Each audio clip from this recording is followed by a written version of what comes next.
বিসমিল্লাহির রহমানির রহিম। প্রিয় দেশবাসী, আজকে আমরা আমাদের সাতক্ষীরা জেলার ভেজাল কর্মকাণ্ড নিয়ে আলোচনা করব। একজন অসহায় নারীর অভিযোগ নিয়ে আমরা এখানে আলোচনা তুলব আজকে। এটা হচ্ছে গাছের পাকা কাঁচা আম নিয়ে আলোচনা হবে এখানে, এবং এটা দীর্ঘদিন ধরে এই কাঁচা পাকা আম নিয়ে দেশে সাতক্ষীরা জেলার যত গাছের ফল আছে, একটা গাছ লাগাই বড় করতে অনেক খরচ হয়, সময় লাগে, জমির অন্য ফসল হয় না। সেই গাছের অকালপক্ষ আম, যে আম পাকে নাই কখনো, কচি আম, সেই আমের পিত্তি ঠিক মতো হয় নাই, সেই আম পেড়ে ফরমালিন দিয়ে বিষাক্ত পয়জন দিয়ে আম পাকিয়ে ঢাকায় পাঠানোর নিয়ে কেন্দ্র করি একটা অভিযোগ আজকে আমরা শুনবো। আশা করি আমরা সব সুস্থভাবে একটা ন্যায় বিচার পাবো। ইনশাল্লাহ আমরা আলোচনা করি, শুনি। নাই, আমি শুনতেছি যে সব জায়গায় আমাকে ফোন আসতেছে বা বলছে, আমার কাছে কিছুক্ষণ আগেও লোক আসছিল, তারা বলছে যে তোমার নামের পরে লিখিত ক্যারেটের গায়ে আম গেছে গাড়িতে। এটা আসলে বিষয়টা কি, বলো তুমি একটু। আসলে বিষয়, আমার মামা থাকে বিদেশে, মানে মামার নামে অনেকজন মাল দেয়, আমার নামেও দেশে। আমরা ধরো আম ভাঙি নাই, আচ্ছা আচ্ছা, আমরা তো আম ভাঙি নাই, আমরা এক পিছু আম ভাঙি নাই। এখন তোমার নানার যে অভিযোগটা দিচ্ছে, এই অভিযোগটা দেওয়ার কারণটা কি? তোমার আম ভাঙুন এটা ঠিক আছে, আর নানার অভিযোগটা নানার নামে দিচ্ছে কেন অভিযোগটা? নানার নামে দিচ্ছে। আমরা 8 বছর এই ঢাকায় ব্যবসা করেছি, আমরা 1.5 লক্ষ টাকা পাবো, দেয় নাই। আচ্ছা আচ্ছা আচ্ছা সেই জন্য ব্যবসা করতে চাইনি বলে এইটাই আমাদের অভিযোগ, মানে আচ্ছা দিচ্ছে। আচ্ছা, ঠিক আছে, আচ্ছা ঠিক আছে। তোমার নানা এখন কোথায়? নানা এখন ওই কাল রাত্রে ওরা ওখান থেকে মানে বাজার থেকে তুলে নিয়ে গেছে, সেই কাল রাত্রে থেকে আর খোঁজ পাওয়া যাচ্ছে না। নানা এদের নামটা, যারা নিয়ে গেছে তাদের নাম জানো তুমি?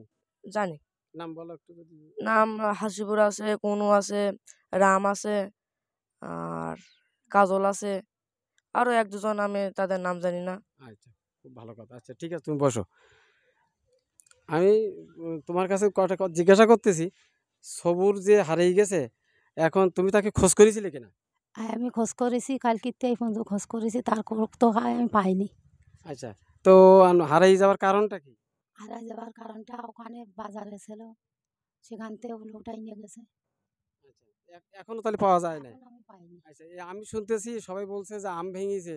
তা তোমরা কি আসলে আম ভেঙেছিলে কিনা? না, আমরা আম ভাঙিনি। আমাদের ভাঙতে বলিছে, আমরা আম ভাঙিনি। তার প্রমাণ কি? প্রমাণ আছে। ও, এটা কি? এই এটা এই কাগজ? এই স্লিপ পাইছি আমি। প্রিয় দর্শক, দেশবাসীর কাছে আমার অনুরোধ, এই যে হাতের লেখা ডকুমেন্টস আছে, এখানে একজনের নাম হচ্ছে আহসান, একজনের নাম হলো তৈবুর, একজনের নাম হচ্ছে সবুর। অর্থাৎ এই 3টি স্লিপ, আরও স্লিপ আছে মাধব দাস। মাধব দাস এখান থেকে বেশ কিছুদিন আগে আম ভাঙছে, সে কারণে তার ঘরে এসে গির্জাঘর আছে এই সবুরির বাড়ির পাশের সামনে, সে ঘরে আমও পেয়েছে, সাংবাদিক ছবি তুলে নিয়ে গেছে। এবং এইটাকে নিয়ে কেন্দ্র করে এবং কাঁচা আম ভাঙতে গেছে হাসিবুল নাকি সেখানে যে বাধা দিয়েছে, বলছে আম ভাঙতেছো কেন? অথচ তার ফাপড় মারার উদ্দেশ্যটা গাছটা সে কিনবে টাকা দিয়ে। কালকে মাধব দাসের ছেলে হোলা দাস আমাকে এই কথাটা বলছে কাল রাতে। যাই হোক, আমি এখানে বিভিন্ন জায়গায় খোঁজ খবর নিয়েছি এবং তার কাছে জিজ্ঞাসা করছি, তারা বলছে, এবং সবুজের যে ওয়াইফ উনি বলছে আমরা কোনো আম এ পর্যন্ত ভাঙি নাই, আমার বাড়ির কিছু কাঁচা আম ভাঙিছি, ছোটো ছোটো আম, যা 20-30 টাকা কেজি, এই কথা উনি বলছে। সেই আম পাঠিয়েছে। এখন মূলত এদের ভিতরে রহস্যজনক কিছু ঘটনা থাকতে পারে, সে কারণে তার পূর্বশত্রু জেদ ধরেই এদেরকে সবুরকে পাওয়া যাচ্ছে না। এখন প্রিয় দেশবাসী, আমি আপনাদেরকে কিছু কথা বলবো। আমাদের সাতক্ষীরায় এই আম ফলটা খুব ভালো সুস্বাদু ফল, এবং সাতক্ষীরা জেলার নাম করা শুধু আমের জন্য। সিজনাল ফল, এই আমের এখনও ফল পোক্ত হয় নাই। আমি এই বাড়ির গাছের আম পেড়ে এখন আপনাদেরকে কেটে দেখাবো ইনশাল্লাহ। তো যাই হোক, এখন এই আমে ফরমালিন দেয়, এদেশে ন্যায় বিচার করার কেউ নেই, এবং কিছু চাম্পাবলী এলাকায় কিছু কিলার বাহিনী সহ জড়িত আছে এই ব্যবসা, অসাধু ব্যবসায়ীরা। সেটা সম্পূর্ণ আওয়ামী লীগের সময় মোজাম চেয়ারম্যানের ছত্রছায়া চলতো। মাছ পুশিং থেকে শুরু করে যত অপকর্ম, মদ জ্বালানো, মদ খাওয়া, মাদক বিক্রি, অনেক কিছু করতো সেখানে। তাদের জড়িত, তাদের কারণে তারা এত উৎসাহিত। এবং সাতক্ষীরা জেলার যে আমাদের এইগুলো যদি কন্ট্রোল না করা হয়, এই দেশের সম্পদ, একটা গাছে ফল আজকে যদি আমরা সংরক্ষণ করি, পাকাপোক্ত হলে যদি বিক্রি করি, দেশের সরকারের মাধ্যমে যদি আমরা বিদেশে রপ্তানি করতে পারি, আমদানি করতে পারি, তাহলে আমাদের মনে হয় অনেক টাকা বেনিফিট হবে, এবং এলাকার লোক সুস্থ থাকতে পারবে। কৃষকেরা তারা এত কষ্ট করে গাছ লাগায়, ফল লাগায়, সেই ফলের ফল যদি ফুলও, মানে কচি ফল যদি বিক্রি করতে দেয়, মানুষও খেতে পারে না, কোনো স্বাদই লাগে না।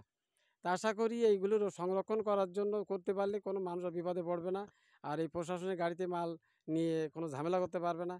প্রশাসনের তো কোনো সমস্যা না, তাদেরকে এই ফলটা পাকার আগে ভেঙে বিক্রি করা হয়। গোবিন্দভোগ, গোলাপ খাস, ন্যাংরা আম, বিভিন্ন ধরনের আম আছে সুস্বাদু আম, এই আমগুলো ভেঙে তারা বিক্রি করে দেয় কম দামের জন্য, পয়সা পাওয়ার জন্য করে, এবং এগুলো তাদের ব্যবসায় করি। এবার অন্য জায়গাতে আমেনি নষ্ট আম, টক আম, আম্রপালিতে আবার এনে আমাদের এলাকায় 7 কেজি এনে বিক্রি করে।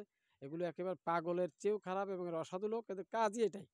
তো যাই হোক, এখন আমার মনে হয় আমাদের দেশে আব্দুল জব্বার মণ্ডলের মতন ভোক্তা অধিদপ্তরের যে অফিসার আছে, ওনার মতো লোক যদি প্রত্যেক জেলায় থাকতো, তাহলে আমাদের এই সমস্যা দেখা দিত না, আর এই লোকগুলো বিপদে পড়তো না, আম ভাঙাও পড়তো না। আমার মনে হয় প্রতিটা গাছে চেক করি, একটা সংগঠন তৈরি করি, একটা ইনকোয়ারি করা উচিত যে কার কাছে আম পাকছে না পাকছে। আমি এখনই একটা আম বাড়ি আমরা দেখাবো, তাহলে আমাদের দেশে উন্নয়ন হবে, আমাদের দেশের লোক দুটো পয়সা পাবে, শান্তি থাকতে পারবে, তারা সংসার নির্বাহ করতে পারবে। আজকের এই ছবি পাওয়া যাচ্ছে না, না পাওয়ার একটা কারণ হচ্ছে এই আমকে কেন্দ্র করে। আমি বলবো আমাদের যারা প্রকৃত অপরাধী তাদের উপযুক্ত শাস্তি হোক। এখানে লুৎফান নামে একটা লোক আছে, সেও নাকি ছিল কার সে আমাকে বলছে যে আমরা আম ভাঙতে হুকুম দিয়েছি, তার প্রমাণ আমার কাছে স্লিপ আছে, অর্থাৎ হাতের লেখা তারিখ সহ। এখন যাই হোক, এরা মুখী একটা বলে কাজ একটা করে, এরা অসাধু ব্যবসায়ী এক কথায়। এটা কাজে কামে প্রমাণ করুন, আপনারা দেখেন আমরা মিথ্যা বলছি কিনা। এখন বাজারতে তুলে নিয়ে গেছে, তাই এখনো পাওয়া যাচ্ছে না। এখন অনেক হুমকি ধামকি দিচ্ছে, বাড়ি আসতে বলো, এই করব সেই করব, হ্যাঁ, নানান ধরনের কথাবার্তা বলছে তার ওয়াইফকে, এবং তার একটা নাতি আছে একমাত্র ছোটো মানুষ, সে ভাই কোথাও যেতেও পারছে না এখন। তো আমি আমটা ভেঙে আপনাদের প্রিয় দর্শক দেখাবো। এখন আমি সরকারকে বলবো উনি যেন এটা মহামান্য প্রধান উপদেষ্টা যেন আমাদের এটা গুরুত্ব দেয়, ছাত্র জনতারা এবং প্রশাসন। আজকে দেখেন প্রশাসনেরা কত ফাঁদে পড়ে আছে, মনে হয় যেন তাদের কোনো ঘুম হারাম করে দিয়েছে এই জনগণ। অপরাধ করে এরা, আর সমস্ত দায়ভার কাঁধে চাপিয়ে দেয় প্রশাসনের কাঁধে। কারণ এত দায় পড়েছে, তারা বউ সন্তান মা বা ফ্যামিলি থুয়ে ঠিকমতো তাদের সময়ও দিতে পারে না, রাস্তাঘাটে বেড়াচ্ছে। আজকের এগুলো তো অপরাধ কাণ্ড ঘটানোর মূল যারা ক্ষমতায় থাকে তারা থেকে হুকুম করি এগুলো করে। পিছনে যারা প্রভাবশীল ছিল অসাধু লোকজন, আওয়ামী লীগের লোক, তাদের এখনও লোক বিএনপি কিছু কিছু লোকের সাথে মিলেমিশে তারা এই অপরাধ কাজে জড়িত, তার প্রমাণ আপনার তদন্ত করলে পেয়ে যাবেন। যাই হোক, আমি আমটা একটা কেটে দেখাচ্ছি আপনার, একটু ধরো তো, এটা ধরে রাখো এবার।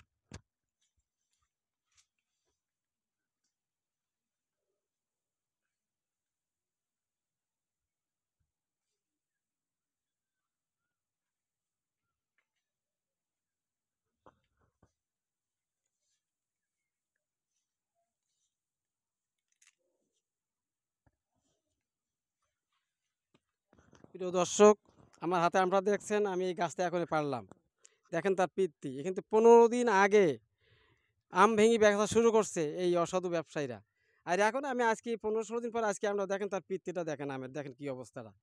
আম এখনো কোনো পোক্ত তো দূরের কথা। এখন এই যে সমস্যাগুলো দেখেন, এর বিচার কে করবে? দেশে বিচার কবে হবে ন্যায় বিচার? পিছনের সরকার নির্বাচনের জন্য পাগল হয়ে গেছে, ন্যায় বিচার হবে চেয়ারে বসার জন্য, মসনদ দখল করার জন্য উন্মাদ হয়ে গেছে যারা আগে ছিল। মনে হয় নির্বাচন আর পিছনে কেউ দেখে নাই। এই কিছু কিছু অসাধু লোকের উন্মাদ হয়ে গেছে, তাদের পেট খালি, এরা রাজনীতি করে পেট নীতি, পিট নীতি আর বস্তা নীতি, সালা নীতি যেটা বলেন, এটার জন্যই করে আসছে, প্রমাণ আর পাচ্ছেন।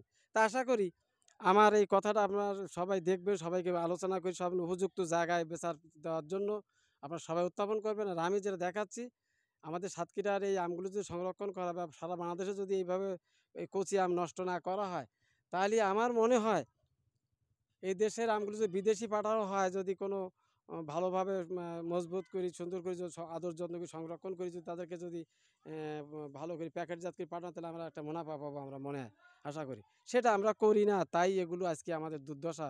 আমরা নিজে ফসল লাগিয়ে আমরা খেতে পারি না, বা আমরা পয়সা চোখে দেখতে পারি না, তার কারণে এই সমস্ত অসাধুর কারণে জুলুম করে তারা এগুলো করায়। তা যাই হোক, আজকে আমি বেশি সময় নষ্ট করব না, আরও ধারাবাহিক অনেক কিছু আমি প্রমাণ করব, দেখাবো, পরে বলবো। তা আমাদের এই আম নিয়ে আজকের এই যে ভেজাল মেডিসিন দিয়ে আম রং করি, পাকার একটা কালার হুবাহু অভিনব করে পাঠানো হয় প্যাকেট করি ক্যারেটের মাধ্যমে, তারই শত্রুতার জের ধরি আজকের এই আম, কাঁচা আম যে পাকা আম দেশে বলি তাকে আটকাই, আমগুলো তার নষ্ট হয়েছে। কিন্তু হয়তো কে দেশে এই সবুর বলছে আমি কোনো আম ভাঙি নাই, তার রবি বলছে আমি ভাঙি নাই, কিন্তু পাশের কিছু লোক আছে তারা নাকি এদের নামে লিখিয়ে আম পাঠায়। আগে তাদের সবুরের ছেলে যখন, সে একজন ভালো ফুটবলার, তার নাম রাশেদ, সে বিদেশ থাকে, সে নেই দেশে, তার নামে এখন নাম পাঠাচ্ছে। তার আব্বাকে ফাঁসানোর জন্য টাকা চাইতে গেলে তাকে বিভিন্ন তালবাহানা করে হুমকি দেয়। তারা থেকে ষড়যন্ত্র করে তাকে ফাঁসানোর জন্য তার ছেলে নেই, তার বড় ভাই গার্জিয়ান ছিল আলকুসুর রহমান মাস্টার, সে না থাকায় তাদের এখন সংসারটা অবহেলিত ফ্যামিলি তারা। তাদের পর প্রতিনিয়ত তাদেরকে হুমকি দামকি ভাঙে বিপদে ফেলার জন্য একটা পায়তারা চালাচ্ছে এক ধরনের অসাধু চক্র যারা। আমাদের এই চাম্পাপুরের যারা আছে, এদের আচার ব্যবহার এত উচ্ছৃঙ্খল। আমি শুনছি কাজল, কনু, রাম, হাসিবুল, মনি, এই ধরনের আরও অনেকে। এদের সাথে আমাদের এই এলাকার অনেক লোকই আছে, এই সাতক্ষীরার এই ব্যবসার সাথে 1-1.5-200 লোক আছে সাতক্ষীরা জেলায়। তারা হুমকি দামকি দেয়, এমনকি গাড়ি ধরলে সাংবাদিকরা তাদের মোবাইল কেড়ে নেয়, তাদের পকেটে যাচ্ছে সব নিয়ে নেয় এবং তাদেরকে শাসানো হয় যে তোরা এই যদি কিছু করো তাহলে তোদেরকে আমরা জীবন নাশের হুমকি দেয়। তারা এই ধরনের বড় বড় কথা বলে, থানায়ও গিয়ে নাকি তারা এসব উল্টাপাল্টা কথাবার্তা বলে। পুলিশ তো 1 ঘন্টা পুলিশ ছাড়া এই দেশে জনগণ চলতে পারবে না। পুলিশ ছাড়া, প্রশাসন ছাড়া, সেনাবাহিনী ছাড়া এরা মানুষ জনগণ জানে না। এরা মাতালের মতো কথাবার্তা বলে। কিছু কিছু লোক নির্বাচন যে পাগল হয়ে গেছে, এদেশে দ্রুত চেয়ারে যেই একতরফা সন্ত্রাসী কার্যকলাপ চালাবে। যেমন আমাদের এলাকায় আজকে দেখেন, একজন জানাইলো আমাকে যে আমের ভিতরে এমন মেডিসিন দেওয়া যা খাইলে কিডনি, হার্ট, চোখ সব একবার বিকল হয়ে যায়। তো যাই হোক, এগুলো আমি ধারাবাহিক পরে আপনাদেরকে আরও জানাবো। আজকের এই পর্যন্ত আমি সমাপ্তি ঘোষণা করছি। আল্লাহ হাফেজ।